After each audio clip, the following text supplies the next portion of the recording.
On a quiet Sunday morning, August 5th, 2012, worshippers gathered at the Sikh Temple of Wisconsin in Oak Creek. Families removed their shoes, bowed their heads, and prepared for prayer. It was supposed to be a day of peace and devotion. Instead, it became one of the deadliest acts of hate-driven violence in the state's history. At 10:25 a.m., 40-year-old Wade Michael Page pulled into the temple's parking lot. A U.S. Army veteran, he looked like an ordinary man, but inside his truck was an arsenal of hate. Page had spent years immersed in white supremacist ideology and neo-Nazi music preaching division and violence. That morning, he put those beliefs into action. Armed with a 9mm semi-automatic pistol, Page opened fire on unsuspecting worshippers. 6 people were killed, ranging in age from 39 to 84, including Temple President Satwant Singh Kaleka and priest Prakash Singh. 4 more were critically wounded. Survivors recalled the chaos, families hiding in kitchens, children clinging to parents, and screams echoing through sacred halls. When police arrived, Lieutenant Brian Murphy confronted the gunman, taking 15 shots to his body, yet miraculously surviving. As officers closed in, Page turned his weapon on himself, ending the rampage but leaving behind devastation and grief. The Oak Creek Sikh Temple shooting was not random. It was fueled by years of extremist ideology. It raised urgent questions about domestic terrorism, white supremacy, and the hidden dangers festering within American communities. This is the story of Wade Michael Page, the hate that drove him, the lives he destroyed, and the community that refused to be broken. Wisconsin Sikh Temple shooting. Classification: mass murderer characteristics. White supremacist, mass shooting at a Sikh temple. Number of victims. Date of murders: August 5th, 2012. Date of birth: November 11th, 1981. Victims profile: 1 woman, Paramjit Kaur, 41, and 5 men: Satwant Singh Kaleka, 65, the founder of the temple; Prakash Singh, 39, an assistant priest; Sita Singh, 41, Ranjit Singh, 49, and Suveg Singh, 84. Method of murder: shooting location: Oak Creek, Milwaukee County, Wisconsin, USA. Status: committed suicide by shooting himself in the head after he was shot in the stomach by a responding police officer on August 5th, 2012. Wade Michael Page fatally shot 6 people and wounded 4 others in a mass shooting at a Sikh temple in Oak Creek, Wisconsin. Page committed suicide by shooting himself in the head after he was shot in the stomach by a responding police officer. Page was an American white supremacist and United States Army veteran from Cudahy, Wisconsin. All of the dead were members of the Sikh faith. The incident drew notable reactions from President Barack Obama and Indian Prime Minister Manmohan Singh. Dignitaries attended candlelight vigils in countries such as the US, Canada, and India. The First Lady Michelle Obama visited the temple on August 23, 2012. Incident: following emergency calls around 10:25 a.m., CDT police responded to a shooting at a Sikh Gurdwara located in Oak Creek, Wisconsin. On arrival, they engaged the gunman, later identified as Wade Michael Page, who had shot several people at the temple, killing 6. Page wounded an officer. After being shot in the stomach by another, he fatally shot himself in the head. He was armed with a Springfield XD M9mm semi-automatic pistol. Page had legally purchased the gun in Wisconsin. 4 people were killed inside the temple, and 3 people, including Page, died outside. Page killed 5 men and 1 woman ranging in age from 39 to 84. 3 men were transported to Frodtert Hospital, including one of the responding officers. Initial reports said the gunman had died from being shot by police officers at the scene, but the FBI later clarified that Page, after being shot by an officer, died from a self-inflicted gunshot wound to the head. Authorities released an audio recording of the incident made while the first responding officer, Lieutenant Brian Murphy, was shot by the gunman. It contained the words, "I have someone walking out the driveway towards me. Man with a gun, white t-shirt," followed by the sound of gunfire. In September 2012, authorities released video recordings taken by squad cars during the incident, including the moments when Murphy was shot and the gunman being shot by another officer. Murphy was shot 15 times by Page but survived. The temple was preparing langar, a Sikh communal meal, for later in the day. Witnesses suggested that women and children would have been at the temple preparing for the meal at the time of the incident, as children's classes were scheduled to begin at 11:30 a.m. The Joint Terrorism Task Force investigated the site, and police were treating the incident as an act of domestic terrorism. Oak Creek police handed the investigation over to the FBI. They were also investigating possible ties to white supremacist groups and other racial motivations. The FBI said there was no reason to think anyone else was involved in the attack, and they were not aware of any past threat made against the temple. U.S. Attorney General Eric Holder described the incident as an act of terrorism, an act of hatred, a hate crime. Victims. The 6 victims killed included 1 woman, Paramjit Kaur, 41, and 5 men: Satwant Singh Kaleka, 65, the founder of the temple; Prakash Singh, 39, an assistant priest; Sita Singh, 41, Ranjit Singh, 49, and Suveg Singh, 84. All of the male victims wore turbans as part of their Sikh faith. 4 of the victims were Indian nationals, while the rest were Americans. The injured included a responding officer, Lieutenant Brian Murphy, who was shot 15 times at close range, including once in the neck. He was discharged from the hospital on August 22, 2012. Sikhs for Justice, a New York-based group, pledged a $10,000 award to Murphy. 2 Sikh residents of Yuba City, California, donated another $100,000 to Officer Murphy for his heroic act and bravery. Perpetrator: Wade Michael Page. November 11, 1971. August 5, 2012 was an American white supremacist then living in Cudahy, Wisconsin. Page was born and grew up in Colorado. He served in the U.S. Army from April 1992 through October 1998 before being forced out by a general discharge. In the Army, Page had learned to repair the Hawk missile system before becoming a psychological operations specialist. He was demoted and received a general discharge for patterns of misconduct, including being drunk while on duty and going absent without leave. After his discharge, Page returned to Colorado, living in the Denver suburb of Littleton from 2000 through 2000. Page worked as a truck driver from 2006 to 2010, but was fired after receiving a citation for impaired driving due to drinking. Page had ties to white supremacist and neo-Nazi groups and was reportedly a member of the Hammerskins.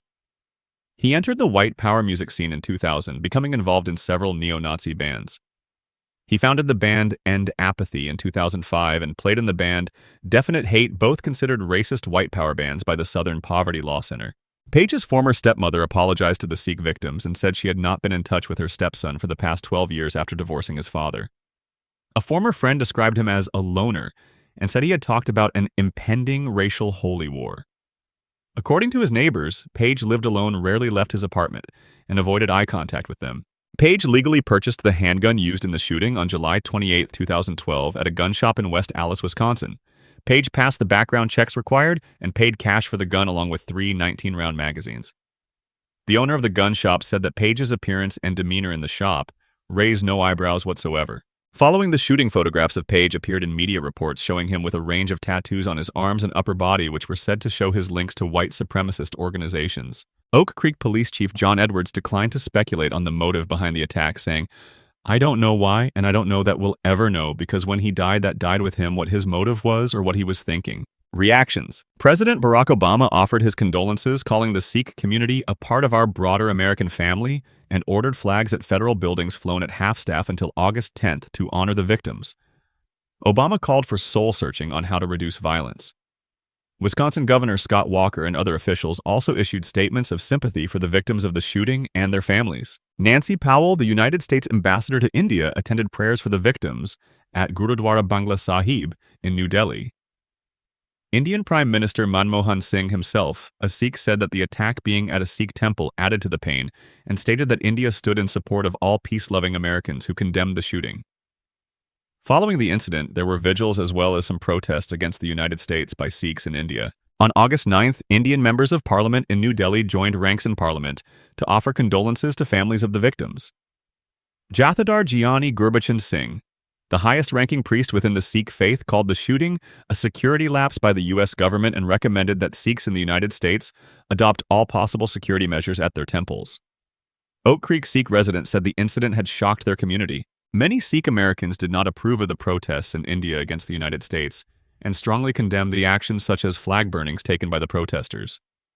U.S.-based Sikh community groups pledged assistance to the victims and their families and urged Sikh Americans to organize interfaith vigils. They also organized to send an emergency response team to Wisconsin. Many Americans held candlelight vigils in support of the Sikh community, and dignitaries such as Governor Walker attended. Congressman Paul Ryan introduced a bill in Congress condemning the tragedy, which stated, "The House condemns the senseless attack." On September 19, 2000, a congressional hearing addressed hate crimes in response to the tragedy before the Senate Judiciary Committee's Subcommittee on the Constitution, Civil Rights and Human Rights, convened by Senator Dick Durbin.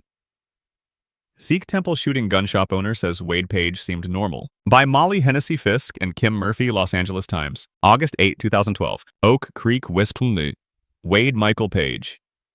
The man investigators say killed 6 people and critically wounded 3 others at a Sikh temple Sunday before dying in a shootout with police, did not appear dangerous when he bought a handgun at a shop last month, the shop owner says. Kevin Nugent, owner of the Shooter's Shop about 8 miles southwest of Milwaukee in West Allis, Wis, told the Times that Page came looking for a handgun on July 28th. He asked about a 9mm, Nugent said Tuesday. Nugent said Page did not look strange and appeared calm. He didn't have a shaved head or 9/11 tattoo. He didn't talk stupid or act stupid, Nugent said. He raised no eyebrows whatsoever. Nugent, who runs one of the few gun shops in the area that boasts a large selection, said he reserves the right not to sell to customers who appear irate or under the influence. Page was neither, he said. We're very strict, he added. Nugent ran a background check that day and Page was cleared for purchase. All the proper channels for authorization were followed, he said. Nothing we could do would have stopped this. Page paid $650 cash for a Springfield Armory XDM with 3 19-round ammunition magazines, which Nugent called a nice duty weapon. Page picked up the gun at the shop 2 days later, took it down to the shop's basement range for some target practice, and left soon after without incident, Nugent said. He said Page did not buy any other firearms or ammunition at the store. Nugent said he has since been interviewed by officials from the U.S. Bureau of Alcohol, Tobacco, Firearms, and Explosives. He shared with them shop surveillance video that shows Page buying the gun. I watched the video of the guy. He was very normal, Nugent said. Late Tuesday, ATF Special Agent Thomas Ahern confirmed that Wade's weapon had been purchased at Nugent's shop. Ahern also told the Times that local investigators had asked the ATF to trace a second gun. It turned out to belong to Wade's ex-girlfriend, Misty Cook. She was arrested late Tuesday on suspicion of being a felon in possession of a gun. According to court records, Brenda Misty Cook was convicted in 2005 of fleeing a traffic officer in Milwaukee County. She was sentenced to 18 months probation and served 97 days in jail. Cook shared Wade's fascination with the white power movement, according to the Anti-Defamation League, which monitors extremist groups. The ADL had information on Page and Cook going back several years, and ADL researchers said Page appeared to have moved to Wisconsin to be with her. In an email to the Milwaukee Journal-Sentinel, Cook said she could not comment and asked for privacy. Here's her full statement. In light of this senseless tragedy, I must respectfully decline any request for comments. If I could say something to ease the pain of the victims and their families, I would gladly do so. Unfortunately, words do not begin to heal the pain they are going through. I ask that you please respect my privacy in dealing with this issue, as it is a great struggle for me. Wade Michael Page and the rise of violent far-right extremism. The man who opened fire in a Sikh temple in Wisconsin was not just a crazed loner, but a vocal neo-Nazi.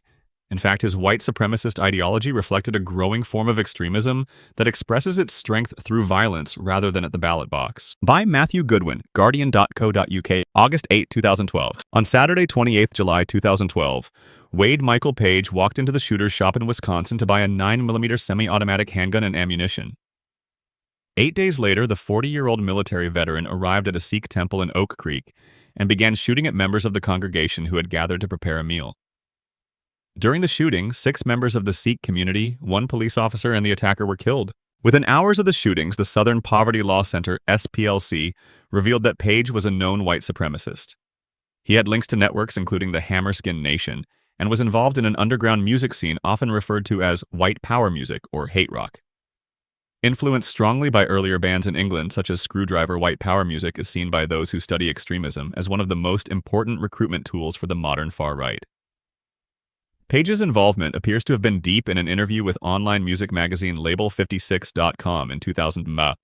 He claimed to have sold all of his possessions so that he could travel around the country, attending white power festivals such as Hammerfest.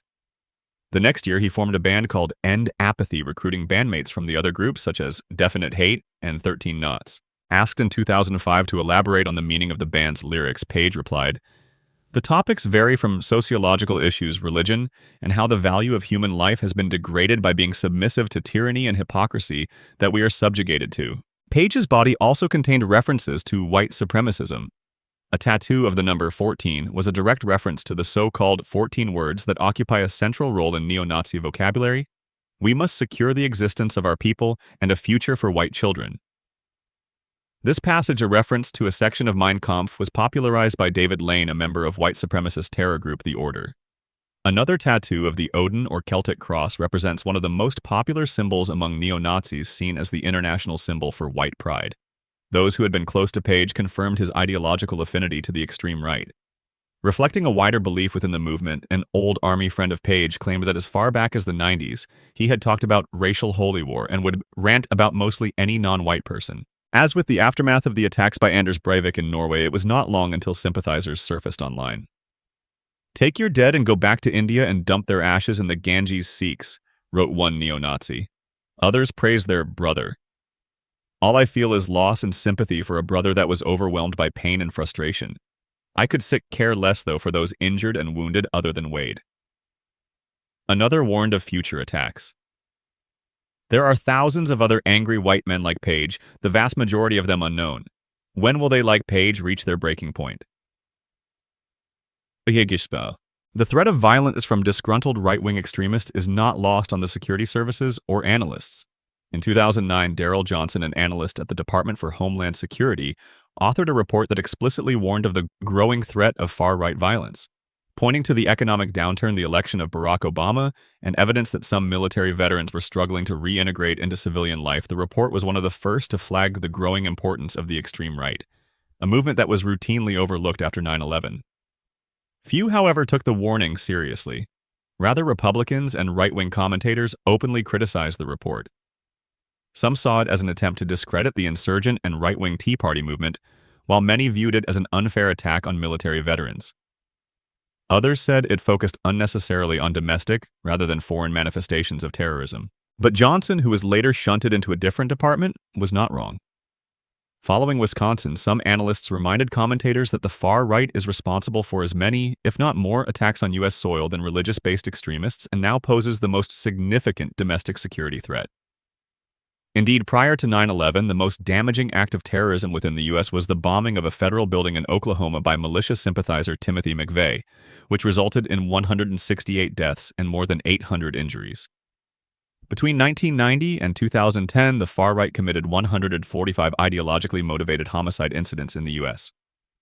Of these incidents, excluding the bombing in Oklahoma City, far-right extremists killed 180 people. The data suggests that American far-right groups have grown explosively, which is attributed to a potent combination of public anxieties over the financial crisis, the growth of conspiracy theories, the exploitation of fears over non-white immigration, and the prospect of Obama securing a second term in office. According to the SPLC in 2011, the number of hate groups active in the U.S. reached 118, 69% more than in 2000. The most striking growth has been within the patriot scene, which contains anti-government groups that cling to conspiracy theories and view the government as enemy number one. There were fewer than 150 of these mostly inactive groups in touch. By 2011, there were almost 1/3. In fact, since 2009, this particular variant of the far right has grown at a rate of 755. While it is difficult to compare across borders, similar warnings have been voiced in Europe. Last year, the Federal Office for the Protection of the Constitution in Germany noted that, while the number of people in far-right political parties had contracted to 22,000, the number of those involved in more combative and confrontational forms of far-right politics was on the rise. The number of right-wing extremists with a propensity to violence had increased to 9,800. The number of followers of more violence-prone neo-Nazi groups had risen to 6,000, and the number of street-based demonstrations had reached an all-time high. Though less affected than other countries from 2001 onward, authorities in the UK have similarly voiced concern over a rapidly evolving far-right scene. In recent years, at least 17 individuals who committed or planned acts of violence or terrorism and who were linked to the far right have been imprisoned. In 2009, the discovery of a network of right-wing extremists in England with access to an arsenal of weapons prompted London Metropolitan Police to warn that far-right militants might attempt a spectacular attack. In the same year, the English Defence League (EDL) was born, introducing a new form of far-right politics that is less interested than its predecessors in elections and more focused on rallying support through street-based confrontation and networks that transcend national borders. Though often dismissed as alarmist, these warnings were partly validated in July 2011. When Breivik launched his politically motivated attacks in Oslo and on the island of Utøya. Shortly afterward, authorities in Germany discovered that a violent neo-Nazi cell, the National Socialist Underground (NSU), had been responsible for at least a dozen murders. Then in Florence, an activist connected to the far-right group Casa Pound shot dead 2 immigrant street traders in an unprovoked attack. While it might be tempting to treat the attack in Wisconsin in isolation, it is actually the latest in a series of acts of violence from individuals linked to far-right groups. The perpetrators of these attacks are often dismissed as crazed and psychologically flawed loners.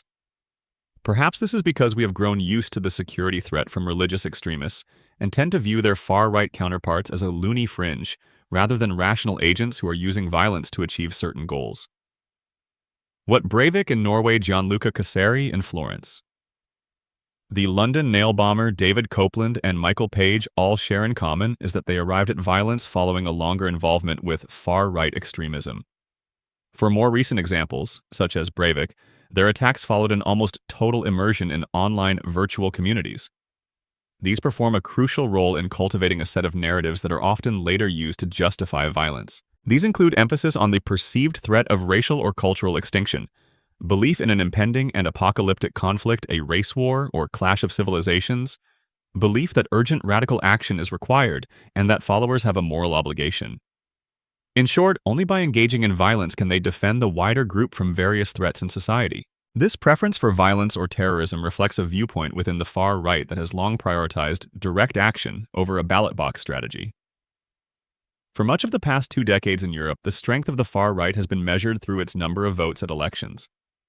But it is important to note that, for some within this scene, strength is measured as the ability and willingness to engage in violent action against enemies that are seen to threaten the racial purity and survival of the native group. These enemies can be immigrants, minority groups, future leaders of mainstream parties, or the state. Identifying and tracking the Breiviks and Pages of this world will always be extremely difficult, but the reality is that, at least for the past 10 years, Western democracies and their security agencies have focused almost exclusively on only one form of violent extremism. The far right may still pose less of a threat than Al-Qaeda-inspired groups say, but our ignorance of this form of extremism is striking. Wisconsin teaches us that the challenge that now presents itself is to understand what pushes and pulls citizens to commit violence in the name of right-wing extremism and to develop an effective response. To do this, we must first start taking violence from the far right more seriously. Wisconsin Killer Fed and Was Fueled by Hate-Driven Music by Erica Good and Serge F. Kovaleski, The New York Times, August 6, 2012. His music, Wade and Page once said, was about how the value of human life has been degraded by tyranny. But on Sunday, Mr. Page, an Army veteran and a rock singer whose bands specialized in the lyrics of hate, coldly took the lives of 6 people and wounded 3 others when he opened fire with a 9mm semi-automatic handgun in a Sikh temple in Oak Creek, Wis, the police said. Officers then shot him to death.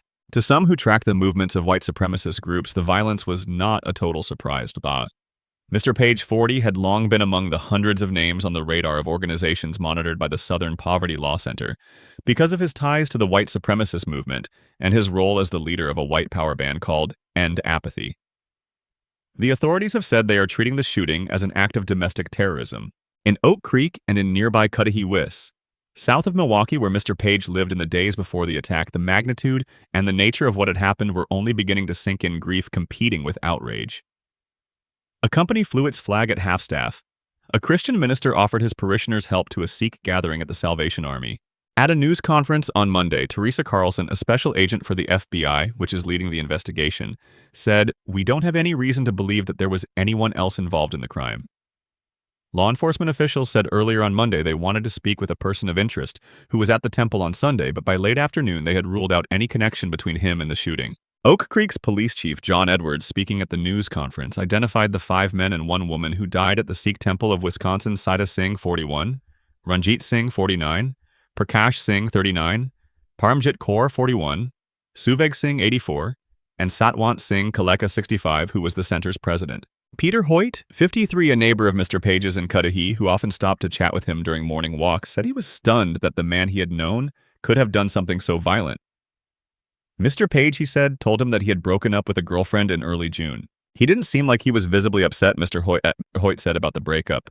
He didn't seem angry. He seemed more emotionally upset. He wasn't mad, he was hurt.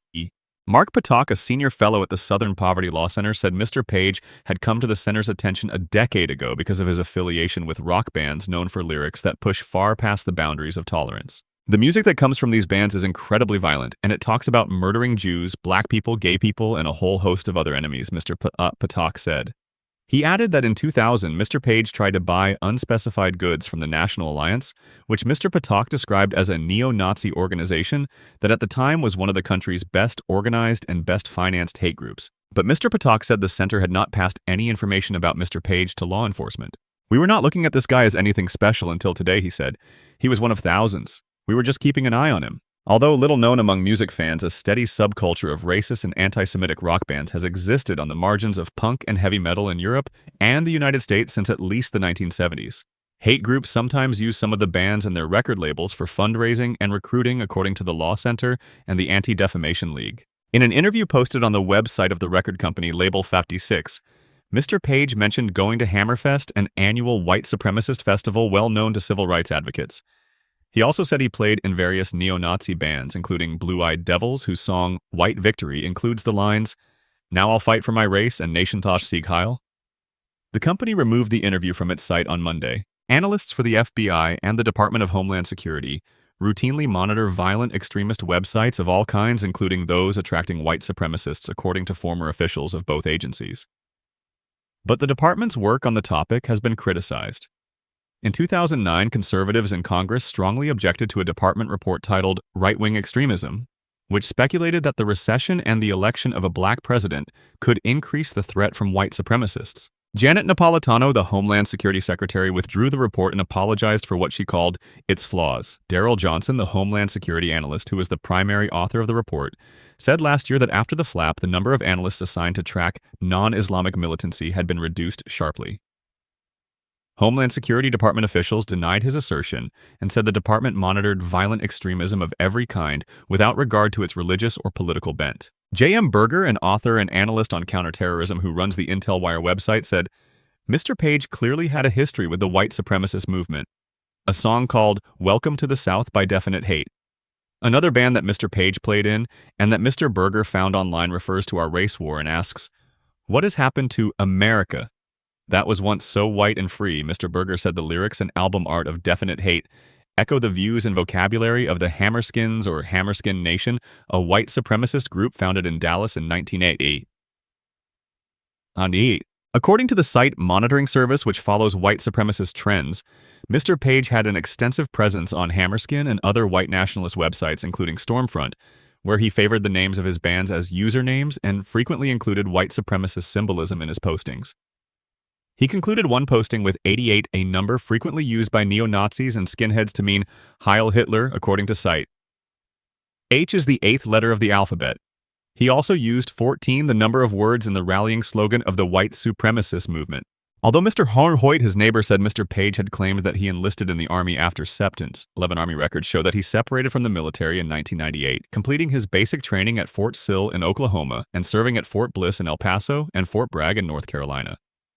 Listed as a psychological operations specialist, he was never deployed overseas, according to the records, although Mr. Hoyt said he had talked about combat. He said, you go there, and 1 minute you're with your buddies, and the next minute you're dead, Mr. Hoyt recalled. A source familiar with Mr. Page's military history, who had not been authorized to speak about the case, said, Mr. Page had received an other than honorable discharge from the Army. Pentagon officials said Mr. Page had also been demoted from sergeant to specialist before leaving the service. In June 1994, while he was at Fort Bliss, the El Paso police arrested Mr. Page and charged him with criminal mischief.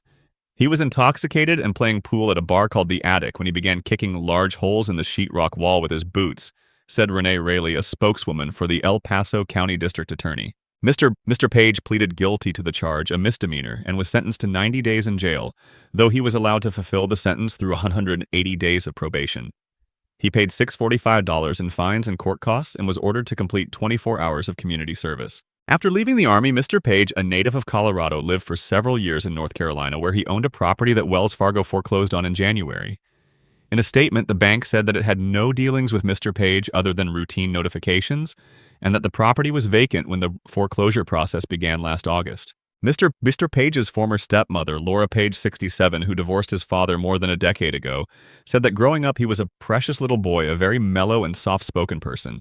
In an interview in Denver, where she lives, Ms. Page said she had known her stepson since he was 10. As a child, she said, he worshipped the guitarist Stevie Ray Vaughan. His aspirations and dreams centered on music. Wade, his father, and me would go camping and fishing in Colorado and have just a wonderful time, and we would play games at home like cards and Monopoly, Miss Page said.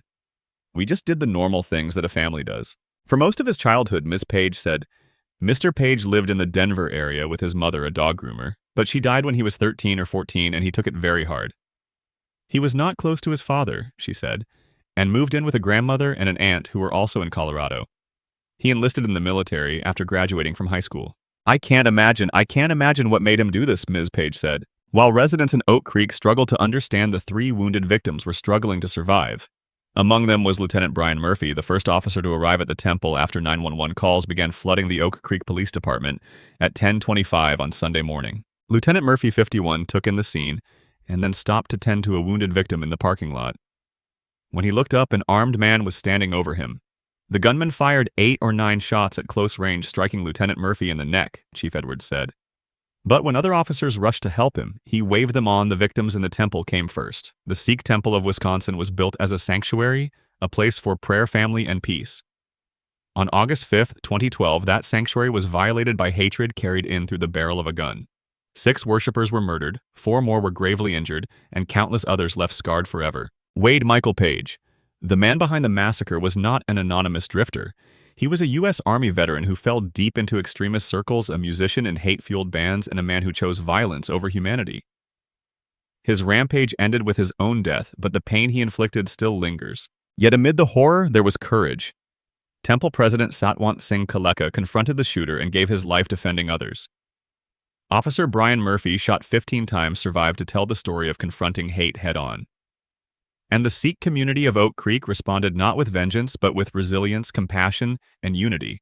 The tragedy drew global attention, with world leaders from President Barack Obama to Prime Minister Manmohan Singh condemning the act and honoring the victims. It was a stark reminder that hate is not distant, but dangerously close. The Oak Creek massacre remains one of America's most painful lessons, that the fight against hate and extremism must never be ignored. 6 lives lost stand as a testament to the price of silence and the urgent need to confront violence before it strikes.